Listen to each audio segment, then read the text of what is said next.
Tuples are a sequence of values separated by commas. So tuples are basically just like list, but the major difference is that tuples are immutable. Okay, so let us define a tuple here. So you can define a tuple by just writing a sequence of values separated by commas. Okay, so I'll execute this and print. Okay, so this is how the tuple looks. So if you just check the value or the type of this variable, so you can see that it is a tuple. So although not necessary, it is recommended to enclose the values in between the parentheses. Okay, so it's not necessary, but it is always recommended to enclose the values in between the parentheses. So if we try, so let us try to understand why tuples are immutable. Okay, so let us try to alter an element inside this tuple. So we'll write something like tup1 of 0. Okay, I just want to change the value of 1 to something like 250. Okay, so I'll try to execute this, and you'll get a error such that tuple object does not support item assignment, which means that tuples are immutable, unlike list, which are mutable. Okay, so if you want to create a tuple with only one element, so you can write something like tup1 equal to, so it is mandatory to it is necessary to it is required to have a comma. Okay, if you want to declare a tuple with just one element, okay, it is mandatory to mention a comma after that. Okay, so let us check the type of tuple. Okay, so we can see that it is a tuple. So what if we don't provide the comma? So let's see what happens if we don't provide comma. So I'll execute this, and if we check the value, it is not tuple anymore, it's an integer. Okay, so that is why it is required to have write at least one comma if you want to declare a tuple with just one element. Okay,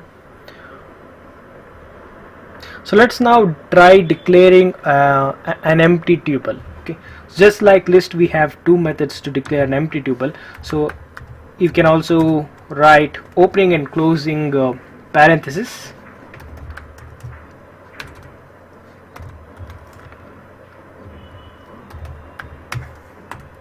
Okay, this is also a tuple, and you can also use the keyword tuple.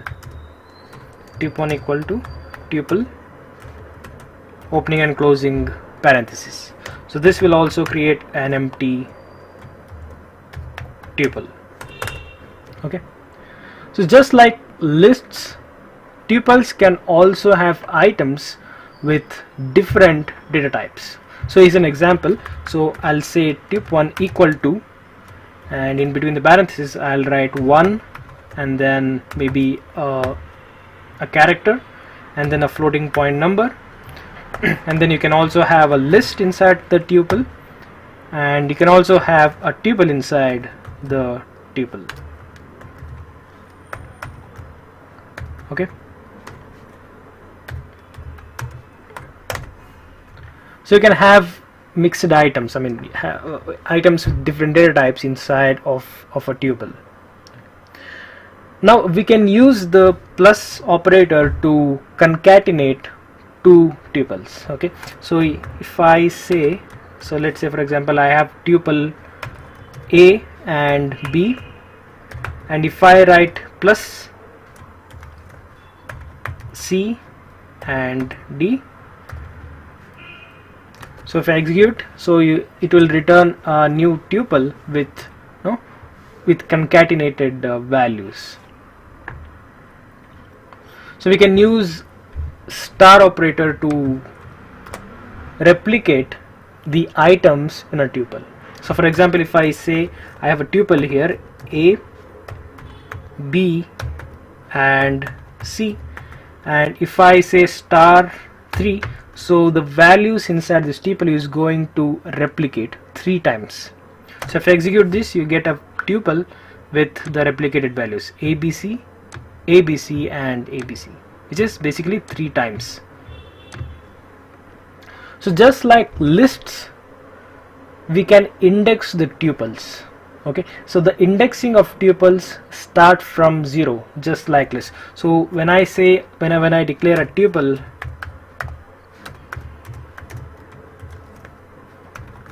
A, B, C, D and E. Okay, so I have this tuple. So the indexing of this tuple starts from 0, so which means the index of A is equal to 0, index of B is equal to 1, and so on. And in the reverse way, just like list, the reverse way, the indexing starts from -1. So the index of E is equal to -1, index of D is equal to -2. Okay, so let's try to index the first item, which is A, by writing tup1 of 0. So you can index the first item like this.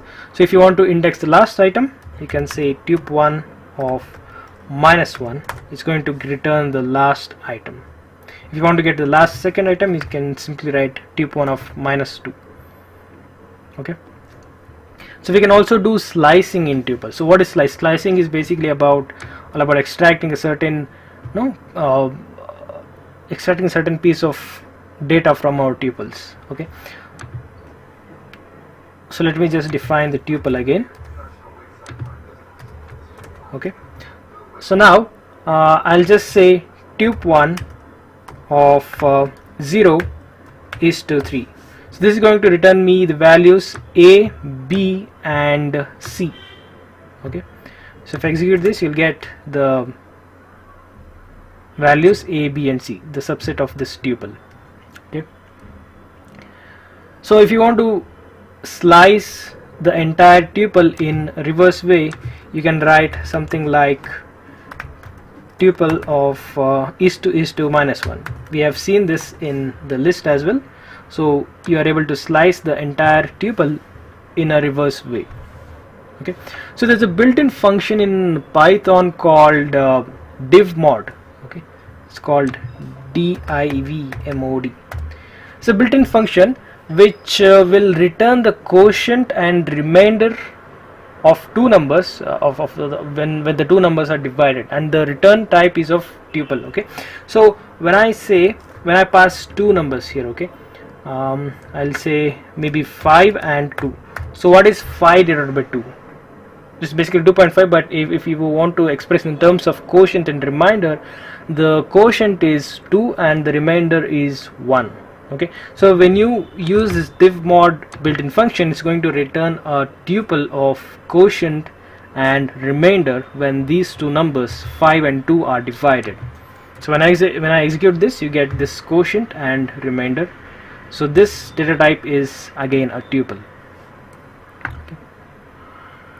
Again, in Python we can write a function which can take variable number of arguments, which means it can take more than one or any number of arguments as input. So the variable name starts with a star. Let me try to define a function here. So I'll write a function def, I'll call it as var number function, and it's going to accept variable number of arguments. What does that mean? It basically means that it can accept one or more than one number of inputs. Okay, it's not fixed. You can give 5 variables or 10 5 inputs, 10 inputs, or any number of inputs that you want to pass to this function. Okay, so now I will simply say print, and when you declare this variable as a variable number arguments variable, so it's basically a tuple again here. So now I'll just print the args and or the input, and then also the type of the variable. Okay, So let me call this function and pass some values. So as I told you, you can pass as many number of parameters you want to this function because it accepts variable number of parameters. So I'll pass 1 2 3 a and b. Okay, so if I execute this, you can see that it is of the type tuple. Okay, so there are many built-in functions in Python which which accepts this variable number of parameters. So one example is this one, max function. So when in max function you can pass as many number of elements you want, and it will basically return you the maximum element. So the number that this particular number that you are passing is basically a tuple. Okay, so there's one more built-in function called zip or zip. Okay, so this zip function also returns tuples. So before that, let's try to understand what the zip function does. Okay, so let's say we have two sequences. For example, sequences can be anything, right? List or even strings are sequences. So I'll declare two sequences, or I'll declare two lists. List 1 equal to 1 2 3,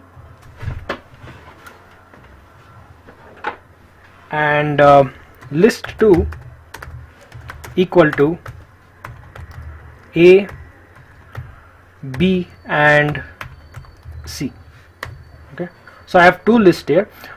So what zip function is going to do is it will take one item from each of these list and packs them together into a tuple. Let me try to execute this using this zip function and show you what I'm trying to say here. So I'll say for I in, I'm going to use this zip function. So for this zip function, I'm going to pass both the lists, list 1 and list 2, and I'll simply say print I. So when I execute this, so here is what I was trying to say here. It takes the first element of first list and first element of second list, and it packs them together and into a tuple. So you basically have three tuples inside this zip. Okay, so this is what it returns, the zip built-in function returns. So if you want to convert a list into tuple, you can do so using this tuple keyword. Okay, I'll say tuple of I'll pass a list here 1 2 and 3. So it's going to convert this list into tuple.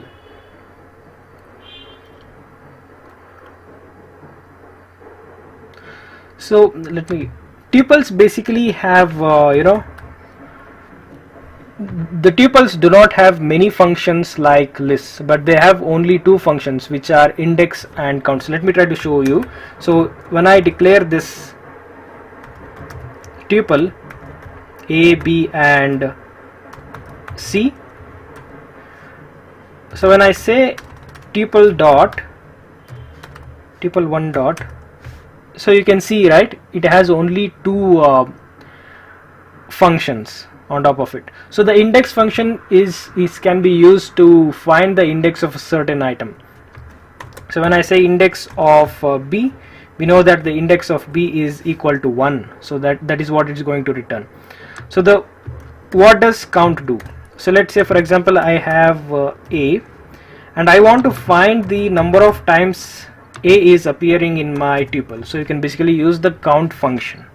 So it's going to return 2.